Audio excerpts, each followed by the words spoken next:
Listen to you just go on and on and on for hours. Well, thanks for having me, Todd. I'm excited to be here. I've heard about Sales Mastery from North Carolina. This is my first time out. So it's a great group here. And we're going to talk a little bit about some of the different concepts and ideas that we've used over the years. One of our sort of titles we use to the financial planning industry is manage liabilities into assets. So we're going to talk a little bit about what that means and how we go out and develop relationships with financial advisors and how you can do the same thing. One of our little slogans here is there are no unrealistic goals, only unrealistic time frames. And simply making a decision as a loan officer to look at the mortgage from a standpoint of the impact to wealth it had for the client had a phenomenal shift in our business. We were able to take a company over a 5-year period and grow it to a $500 million company and take it public because we made a very interesting choice along the way. So we're going to use the Sales Mastery 210-degree theme here, 212-degree theme. Sorry, we're going the wrong direction. And we're going to try to see if we can find a couple of one-degreers in there for you as we go through this process.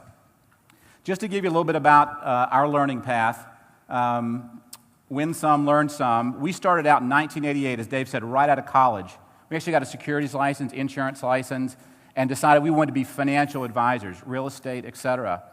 We made a shift between 1992 and 1994 into trying to basically manage both sides of the balance sheet as an advisor and as a lender. We did that because during 88 and 92, as we were trying to grow and build our business, if many of you were in the business at that time, you remember what an amazing mortgage market we had. It was just the first $1 trillion market. And the clients who were coming in to meet with us as financial advisors were all asking mortgage questions. They were asking, should I refinance? Should I cash out? Should I use money to pay for college education with the house? And we were trying to be financial advisors.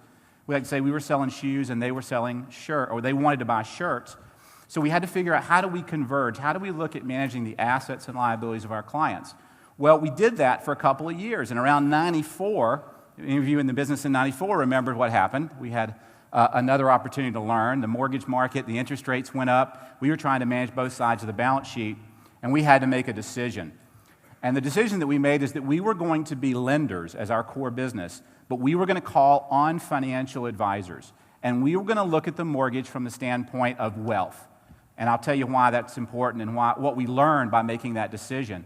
But I'll tell you that decision between 1994 and 1999 allowed us to grow 128 loan officer company there in North Carolina. We took that public in 1999 as part of Mortgage.com. We rolled up with a group of other companies to do that. Since then, we've been out there as a consulting company called Todd. And as Dave mentioned, our main focus is supporting financial institutions that have about 100,000 advisors because they have all realized that managing the liabilities of their client is absolutely crucial to building a long-term relationship with that client. And they're investing a lot of time and energy and money to educate their advisors. So that's where we spend a lot of our time, just helping the financial advisor understand why this is important for them. And I want to share with you some of the concepts and ideas that we share, because many of you may be calling on financial advisors now as what you do.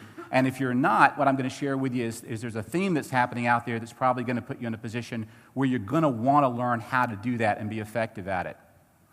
So we have a question. Why are you here? I'm making an assumption that you're here to learn something. That's an important reason to be here. And as I mentioned, we're going to try to find that one extra degree in some of these concepts and ideas, because several of these things, if you just take one idea and take it back and apply it, you can have some pretty phenomenal results. Now, when I think about learning and sort of qualify learning and information is what you have to work with. It's kind of like a building block. So we're going to give you a lot of information today.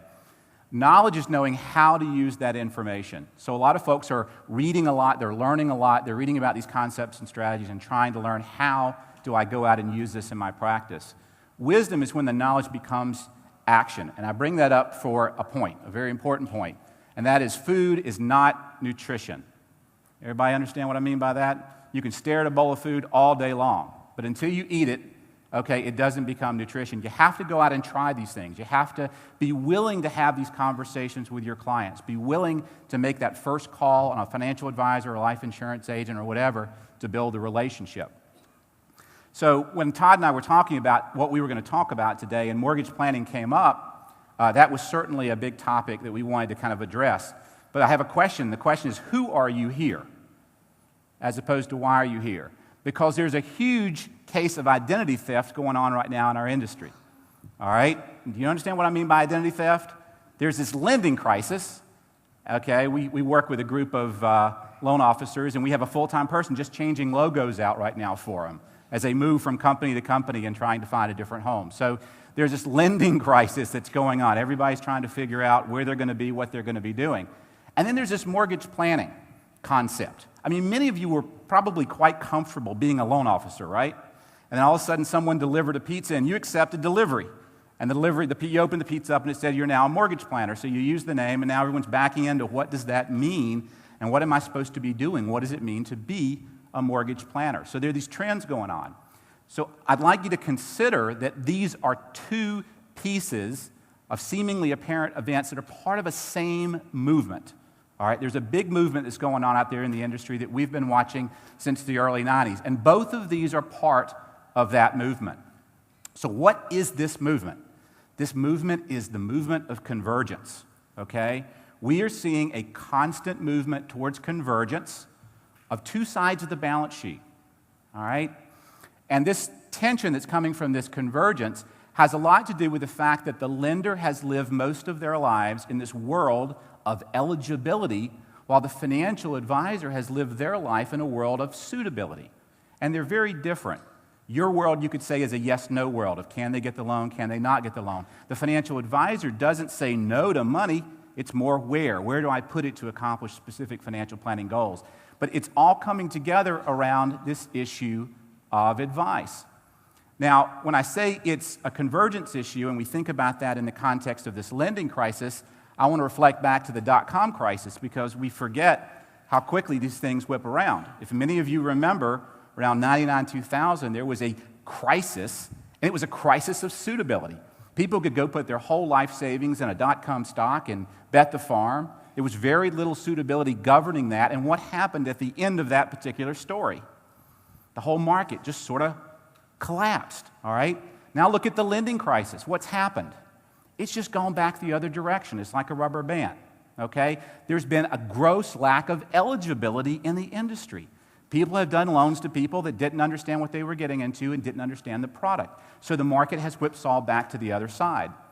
So we have what I call a little confusion going on there, a good advice crisis. Because good advice is 50 cents, but you can get bad advice for a quarter. That's a tough decision. And people are being asked to make that decision every single day. So one of the things I'd like to postulate about this whole mortgage planning kind of crisis and epidemic and all the opportunities that are coming out of that is it's just the market trying to seek balance. The market has made a huge, huge shift, all right? And the advisors are working from a perspective of suitability, the lenders are working from a perspective of eligibility, all to basically have a smart transaction that excites and engages the client. The institutions have to participate. They've got to provide training, content, and tools, and this is the type of event where you can learn these kinds of things. The consumer's looking for services, products, and they're really looking for education. That's a theme that you'll hear us talk about, but we believe at the end of the day, your role is shifting as an advice provider, as a guide, as an educator for the consumer. As Dave mentioned, most people don't have access to financial advice. Part of the reason we got into the financial planning side of the business was we realized all the information was there.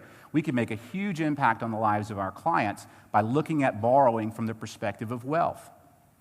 So now I'm going to do a quick little backtrack here. Some of you remember Graham Leach-Bliley and the GLB and the Glass-Steagall. That happened in 1999, right at the end of, as this dot-com stuff came crashing around us. And it was basically a repeal of the Banking Act that required separation. So we're back to convergence again, okay? And institutions realized that consumers had cash in the bank when things were bad, okay, and they had money in the market when things were good. So ideally, if you own both financial planning institutions and banks, you have the money all the time. It doesn't matter which way the pendulum is swinging. Now, the clients out there wanted a simpler life. They wanted to reduce the clutter. They wanted good advice. And in many cases, the banker was telling them one thing, the financial advisor telling them something different. So they believed if I could have all my accounts and all of my relationships at one place, I might actually get what I'm looking for, which is fair and balanced